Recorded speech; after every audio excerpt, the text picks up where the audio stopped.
Het hoogtepunt van de storm had west. Bij Vlieland is om het middenzoeren heen wien krijgt tolve metten. Veerboten bleunen aan de wal.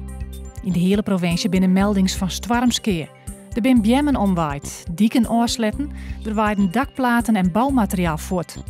De burgemeester van Opstelon die een oproep aan de inwoners om net naar boeten te gaan, omdat de bjemmen omgaan.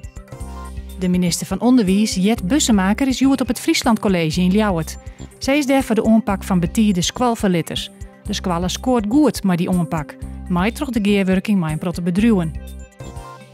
Voor het eerst konden de squalband van de meester Duisterhout-squallen en het oerzet op het Jereveen in de nije squallen.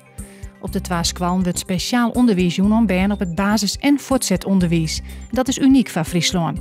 Er is 15 jaar wachten op de nijbouw.